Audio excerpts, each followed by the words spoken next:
Ouais, le seul truc que je dirais aux gens, c'est que c'est sûr que se faire accompagner, ça donne beaucoup de clarté et ça fait gagner beaucoup de temps. Ouais. Et ça aide à passer à l'action parce que parfois, tout seul et avec notre entourage, on n'y arrive pas. Ouais. Parce que notre entourage, ça les stresse aussi souvent quand on change de vie. Ouais. Ils sont pas du tout prêts à ça. Ah bah oui, c'est sûr. Ouais. Et vous avez eu un déclic particulier oui, je le dirais. Oui. Ah oui, pardon. Ah, on est lancé là? Comme ça, c'est plus naturel. Okay. Ouais, c'est vrai. Ok. Alors, mon déclic particulier, c'était fin 2017 où, après un examen médical un peu de routine gynécologique, les médecins m'ont dit que j'avais un papillomavirus agressif et qu'ils voulaient m'opérer dans les 2 semaines. Au moment de Noël. Ça tombait au moment de Noël, genre, je sais pas, le 15 décembre, un truc comme ça. Et puis, moi, j'avais eu toute une histoire en lien avec la maladie, le cancer, etc. Parce que ma mère était décédée d'un cancer quelques années avant. Donc, moi, j'étais là, waouh. Et puis, l'ego, dans ces cas-là, surjoue le vrai scénario. Et donc, j'étais en mode, ah là là, mais si je meurs dans 5 ans, je n'ai pas du tout envie de vivre la vie que je vivais à l'époque. Et depuis quelques semaines, j'allais pas très bien, moralement. Je trouvais que ma vie pro, elle me plaisait plus. J'avais un peu perdu le sens de ce que je faisais. Donc ça, c'était le warning pour me dire tu n'es pas au bon endroit. Ou peut-être que ce serait bien de changer de chemin. Et donc voilà, et à partir de ce moment-là, je me suis dit, je peux pas... De toute façon, c'est un peu comme si ça avait gelé quelque chose en moi. Toute l'énergie que je mettais d'habitude dans mon activité professionnelle, un peu par obligation, parce que ça me plaisait moins, j'avais pris un nouveau job quelques mois avant, et en fait, je me rendais compte que ça me plaisait vraiment moins. Et que ça correspondait pas trop aux attentes que j'avais eues par rapport au job, parce que je pense qu'il m'avait un peu promis des choses qui n'existaient pas vraiment, quoi. Comme parfois ça arrive dans les entretiens d'embauche. Donc je m'ennuyais beaucoup dans mon travail, et après ce déclic, je me suis dit que je pouvais pas me permettre de gaspiller mon énergie dans des choses qui me plaisaient pas, de gaspiller mon énergie dans quelque chose qui m'apportait pas de joie et de plaisir. Et surtout, j'avais décidé de ne pas me faire opérer, comme les médecins m'avaient dit. Donc en fait, j'avais besoin de beaucoup de temps pour un processus d'auto-guérison avec des médecines alternatives, etc. Donc beaucoup de temps, beaucoup d'argent. Et puis j'avais pas l'espace mental à travailler comme je travaillais avant, parce qu'avant j'étais avocate d'affaires, donc je travaillais beaucoup, parfois la nuit. Donc là j'étais vraiment en mode non mais hors de question de travailler la nuit. Enfin, ça faisait qu'il y a quelque chose en moi qui se disait maintenant non, en fait, à ce rythme de travail, à ce niveau de stress, à cette mauvaise hygiène de vie, parce que c'est beaucoup de stress, peu de sommeil, pas une très bonne alimentation parce qu'on mange devant son ordinateur. Et même si les collègues sont sympas, c'est pas une très bonne hygiène de vie non plus, parce que souvent quand on travaille pas, on sort avec les collègues. Donc voilà, c'était donc ça a vraiment été un déclic pour se dire en fait, pas du tout envie de passer ma vie derrière un ordi, quoi. Ok. Et ton entourage, tu en parlais tout à l'heure, comment ils ont réagi quand... Alors, comment ils ont réagi à la reconversion ? Ouais. Alors, je me souviens qu'à ce moment-là, mon entourage, même si je préparais surtout mon père à ce changement depuis... je lui avais déjà parlé, je me souviens quelques mois avant, de peut-être changer de métier, tout ça. Ça a été compliqué pour eux de comprendre vraiment ce changement, parce que comme j'avais été avocate, j'avais fait beaucoup d'études pour ça, c'est eux qui avaient financé mes études.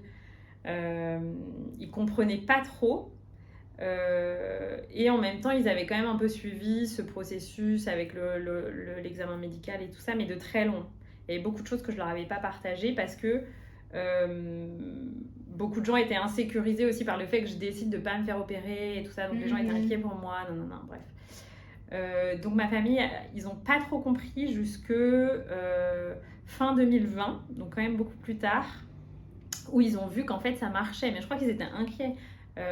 Beaucoup de gens me disaient comment tu vas faire pour vivre,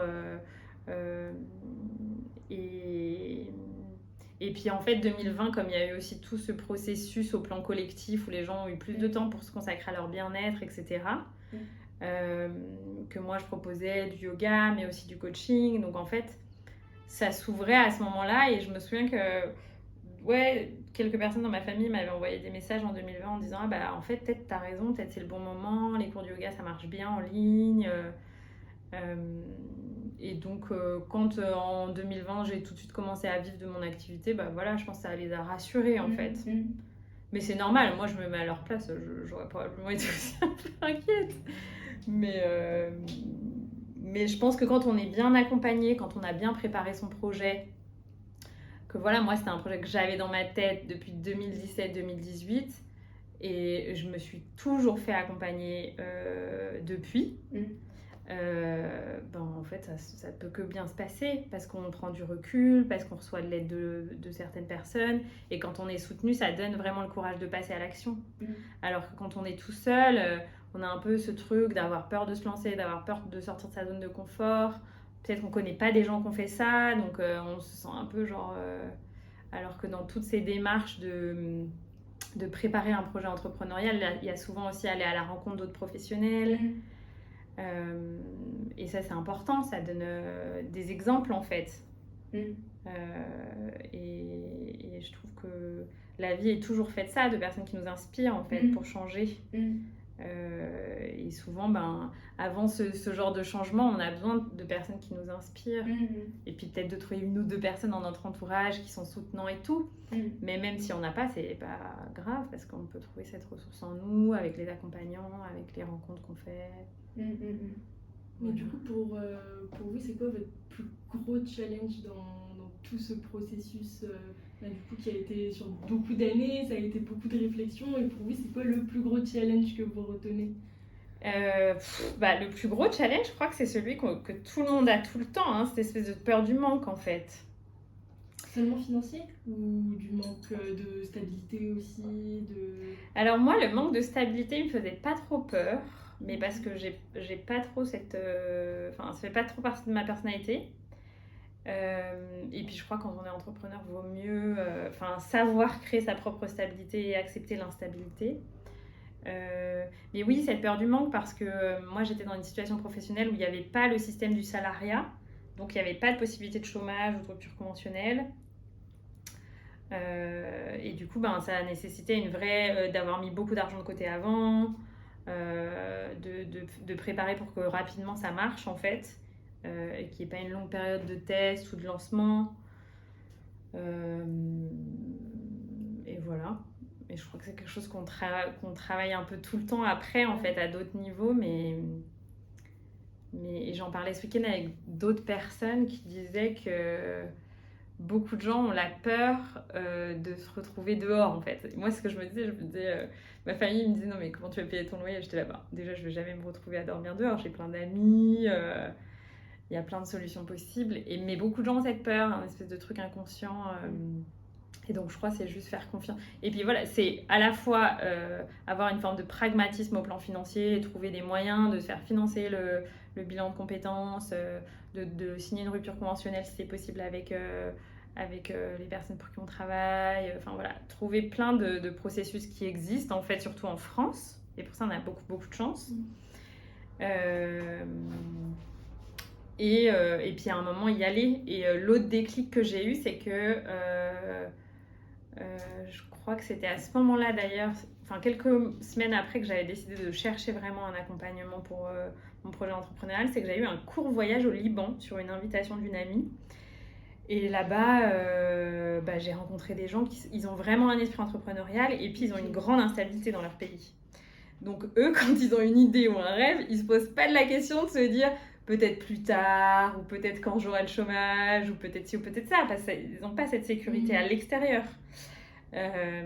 Donc ils m'avaient regardé un peu en mode si c'est ce que tu veux faire, fais-le quoi. Enfin voilà, c'est simple. Pour eux, c'est beaucoup plus simple parce que l'élan de la vie vient vraiment de l'intérieur d'eux et ils cherchent pas la sécurité à l'extérieur parce que de toute façon elle n'est pas là. Ok. Donc ça m'avait aussi, je me souviendrai toujours, et je lui ai dit plusieurs fois à cette personne avec qui j'avais passé beaucoup de temps parce qu'il m'avait aidé à visiter des villes en voiture et tout ça dans certaines régions qui pouvaient être un peu insécurisantes pour les occidentaux quoi. On avait passé beaucoup de temps ensemble et il m'avait vraiment dit fais-le, enfin voilà. Il comprenait pas ce truc un peu français qu'on a de se dire mais si j'ai pas le chômage, comment je fais, si ça, se trouver des excuses. Eux, il n'y a pas d'excuses quoi, on y va. Oui, parce qu'au final, nous, on voit ce qu'on perd, mais on ne voit pas encore ce qu'on gagne. Du coup, on a peur de se jeter dans ce qu'on Exactement. va gagner plus tard. Exactement. Ouais, ok, je vois. Et puis il y a aussi, je trouve, un peu d'honorer ses rêves et d'honorer son enfant intérieur. Et je pense que quand on a des rêves ou des projets, c'est pas pour rien. Alors ça veut pas dire qu'il faut tous les honorer parce que parfois on a trop de projets et je me rends compte que voilà, tout n'est pas possible peut-être, ou pas dans cette vie. Mais quand il y a vraiment quelque chose auquel on pense tous les jours, pendant des mois et des mois, je pense que c'est important de l'honorer, quoi. Ouais, en tout cas, c'est difficile de vivre sans l'écouter. Oui, bah, y a beaucoup de gens qui le font. Ouais. Parce que parfois il y a des contextes familiaux qui font qu'on a des enfants à charge, etc. Mais je trouve que même ça, c'est pas une très bonne excuse parce que c'est pas un bon exemple de se sacrifier pour d'autres gens et de pas être complètement heureux et épanoui pour d'autres raisons que soi, quoi. Enfin, de se trouver des excuses parce que c'est aussi des formes d'excuses. Bien sûr, Je pense qu'il y a toujours une solution. Oui, c'est vrai, je suis d'accord.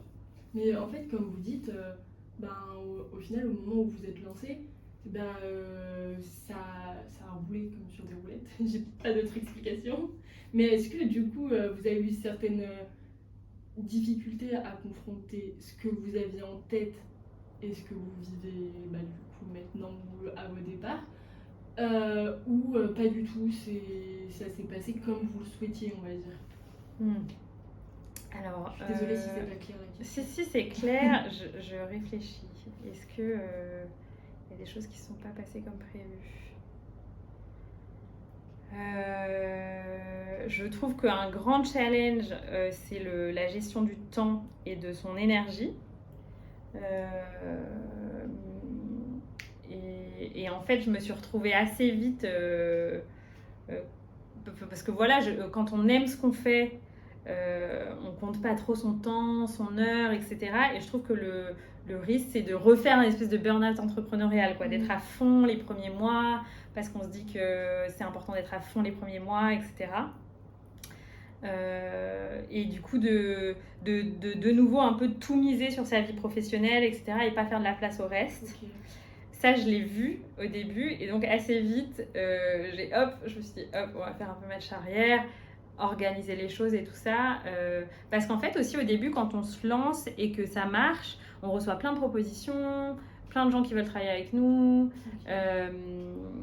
Moi, je sais qu'au début où j'ai lancé mes coachings, il y avait des séances découvertes et j'en proposais, j'avais plein de demandes. Donc, en fait, assez vite, je me suis retrouvée assez vite débordée. Et en fait, on ne peut pas dire oui à tout et à tout le monde. Et donc, je trouve que ça a été un apprentissage auquel je ne m'étais peut-être pas vraiment préparée. Et de ne pas culpabiliser, de dire non et de ne pas culpabiliser, de se reposer, quoi. Ouais, ok. J'ai trouvé que ça, c'était peut-être le truc que j'aurais aimé qu'on me dise plus. Vous avez eu des difficultés à dire non? Oui. Ouais. Et j'ai encore des difficultés à dire non. À un autre niveau encore, mais je trouve que sur tous les plans, dire non, c'est pas facile. Je suis d'accord. Je suis partie de ces personnes qui ont du mal à dire non. Et du coup, souvent pendant une reconversion, j'imagine qu'on passe par plein d'émotions différentes. Et si vous deviez en retirer 2 ou 3 vraiment qui ont dominé un peu votre état d'esprit pendant tout ce parcours, et ça serait quoi? Ah oui, allez, c'est intéressant comme question. Alors, je sais pas si c'est vraiment une émotion, mais à un moment, il y a une partie de moi, ça pareil, je crois que c'était peut-être juste après mon voyage au Liban et juste avant de commencer l'accompagnement et le bilan de compétences. Il y a quelque chose en moi et j'ai vécu une expérience spirituelle qui m'a donné beaucoup de foi. Et même si comme tout le monde parfois je suis un peu là, ça m'arrive d'être un peu abattue et tout ça, en fait j'ai quand même beaucoup de foi en ce que ça va marcher, en ce que tout va bien se passer, en ce que et si ça se passe pas comme prévu, dans ma tête je sais qu'il y a une sagesse plus grande. Ok. Par exemple, si un événement que j'ai prévu finalement ne se passe pas, maintenant j'ai vraiment compris que c'est qu'il y a autre chose de beaucoup plus important qui est prévu pour moi, que parfois je me fais inviter ailleurs, que je devais absolument rencontrer une personne qui va m'apprendre quelque chose, etc. Donc la foi, ça m'accompagne beaucoup. Et je pense d'ailleurs que c'est un peu cette posture que j'ai reçue au Liban. Je pense qu'ils ont ça aussi. C'est un pays quand même qui est très religieux et ont aussi une forme de foi. Et donc je trouve que ça, dans le coaching aussi, dans les accompagnements en reconversion, on dit souvent aux gens sautez et le filet apparaîtra. Ouais. Et ça, c'est un acte de foi en fait. Ok. Et de courage, mais de foi surtout. Et je trouve que c'est le plus important en fait. Avoir foi en la vie et que tout va bien se passer, quoi. Ok. Et les autres émotions, beaucoup de plaisir, parce que quand on fait ce qu'on aime, c'est beaucoup de plaisir. Et puis moi, même si avant j'avais aimé ce que je faisais, je me trouvais assez contrainte par les horaires de bureau, fais ci à cette heure-là, non. Et donc il y a aussi une grande liberté dans l'entrepreneuriat quand on fait les choses soi-même, pour soi-même, etc. Même si on collabore avec d'autres gens. Et ça, c'est encore un grand plaisir, quoi. Au-delà de de se sentir très libre. Ce qui est aussi une responsabilité, hein. Oui. Mais je trouve que, du plaisir, de la liberté et de la foi. Voilà, ce serait ça. Mais du coup, la vie que vous menez maintenant, elle est largement à la hauteur des attentes que vous aviez quand vous aviez votre projet en tête et que c'était pas encore lancé. Ouais, je crois que je sais pas si j'avais une vision à 4 ou 5 ans, sûrement que j'avais fait l'exercice. Et en même temps, à la fois, le monde a tellement changé. Moi, j'ai beaucoup changé. Et aujourd'hui, je me rends compte que mon quotidien, régulièrement, je me dis, waouh, c'est quand même trop bien. Parce que j'ai beaucoup plus d'espace pour moi, quoi. Alors, ça veut dire qu'il n'y a pas des jours où je suis un peu... qui sont un peu chargés. Mais je sens à quel point c'est important pour moi d'avoir de l'espace. Et puis quand on est dans ces postures d'accompagnement, c'est important d'avoir du temps pour soi et de continuer d'évoluer, et de continuer de se former ou de se transformer. Et ça, c'est vraiment le cas. Donc je suis vraiment contente. Il y a de la place pour ma vie personnelle, il y a de la place pour du temps pour moi, il y a de la place pour me former, il y a de la place pour rencontrer des gens. Et ça, je crois que je n'avais pas imaginé d'avoir autant de temps. Vous avez trouvé votre équilibre entre le pro et le perso? Oui, je crois que après, c'est un truc qui est toujours à ajuster, améliorer et tout ça. Mais je crois que ces derniers mois, ça a vraiment été ça qui est réussi, de trouver l'équilibre. Ça, c'est cool. Parce que c'est quelque chose qui est parfois compliqué, même souvent. Oui. Et qu'est-ce que je voulais dire d'autre? Oui, si vous aviez une petite conclusion, que ce soit sur votre bilan de compétences, votre parcours et votre vie aujourd'hui, en quelques mots, qu'est-ce que vous en retirez de tous ces petits éléments qui vous ont aidé à construire ce projet? Alors, je crois que ce que j'en ai retiré, c'est une grande connaissance de soi, en fait.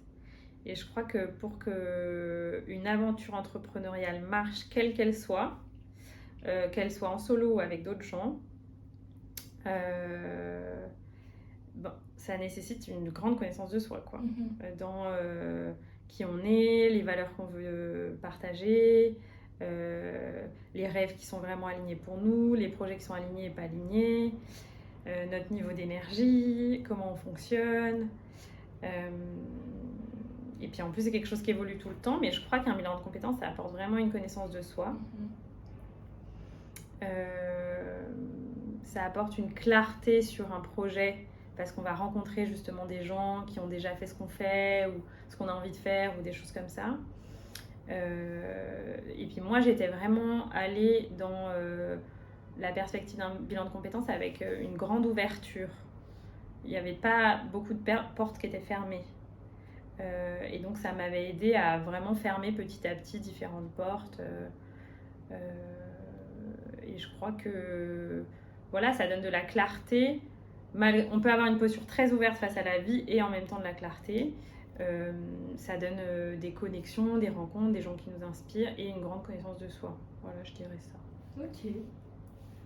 Mais pour moi, j'ai fait le tour, donc merci beaucoup pour votre partage. Est-ce que tu as quelque chose à ajouter, des questions en plus? Non, non, non. Non? Non, non, c'était parfait. Non, non, je trouve que c'était très bien. Et, bah, moi, j'étais super intéressée par le parcours parce que moi aussi, je souhaite entreprendre. Et du coup, bah, ça me fait plaisir d'entendre ton parcours, enfin votre parcours, pardon. Et bah, moi, je vais continuer à suivre ce que vous faites de près parce que je trouve ça super intéressant. Oui, moi, c'était du coup les questions que j'ai maintenant, c'était effectivement que tu puisses, mais si tu veux couper comme ça, tu vas télécharger.